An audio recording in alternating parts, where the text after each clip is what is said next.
Hi everyone, welcome to Becky's Crafts and Goodies. I hope you're okay. Today we are going to make some decongestant shower melts. Really easy to make. So I've got most of the things measured out here. We've got 5 tablespoons, just need to take that out, of Vicks Vapour Rub, or you can just use the cheap one, which is what I've got here. 15 drops of lavender oil, you can pick this up quite easily. Half a cup of cornflour or cornstarch. 1 cup of bicarbonate of soda, and we've got some purple food colouring. Now this is optional, you don't have to put this in, it just kind of fits in with the lavender kind of theme. If you've got blue and red, you could obviously make purple, but make sure it's the gel food colouring. And you also need some water just to mix up, between 5 and 7 tablespoons, just depending. So what we're going to do, I'm going to pop some gloves on and we're going to start and mix.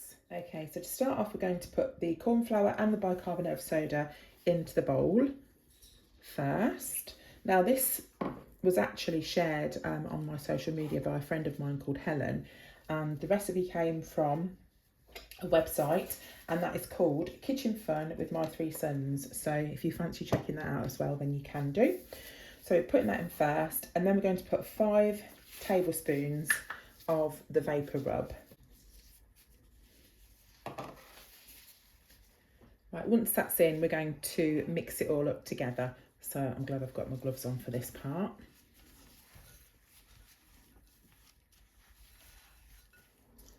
Next, we're going to pop our lavender oil in, and we need 15 drops.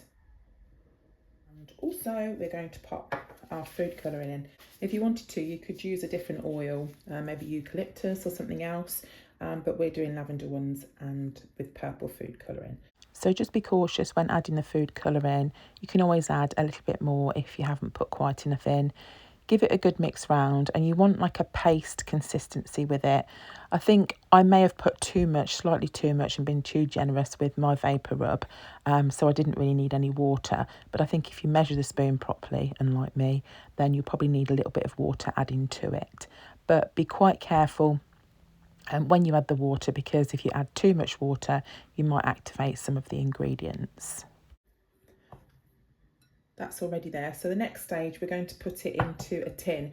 Now, if you've got some silicone tins, they will be the best bet, because you can just literally push them out. I haven't got any of those. If you've only got normal baking tins, probably try and put like a cake case inside, just so you can help turn them out.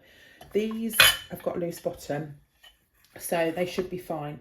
But I am just going to put a little disc of paper, greaseproof paper on there anyway, just to make sure.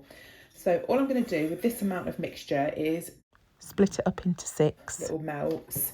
So I'll just do half, and then each half into 3.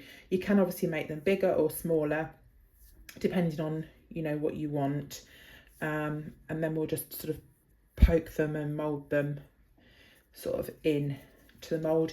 You can have them any shape you want. You don't have to put them in a mould like this. You can just literally shape them with your hands, and that will be absolutely fine as well. So all I'm doing is popping that in there and just pushing it down. This is quite a nice shaped tin. It's got no sort of bumps or ridges on it, so they should come out quite cute. And I'll just do the rest.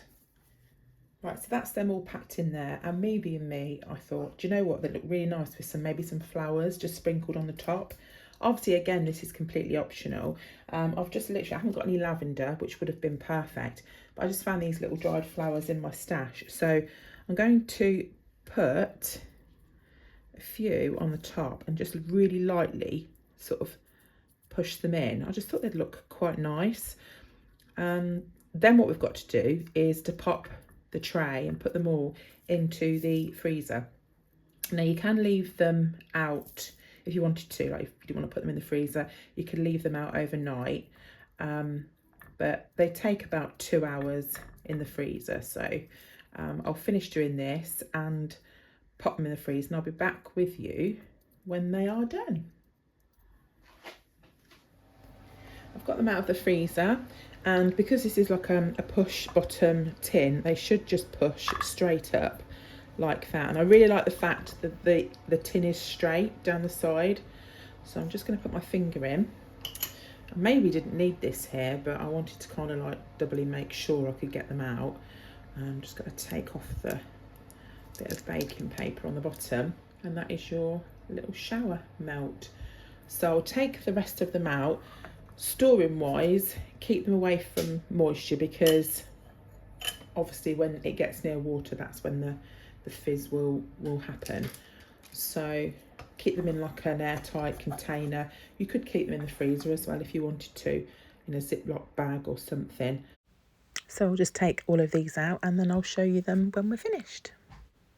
Here they are all done. So if you fancy having a go at making these, I'll pop the ingredients down in the description down below, and I'll also put the link for the website that I got the idea from. Thanks for watching, and I'll see you soon. Bye for now.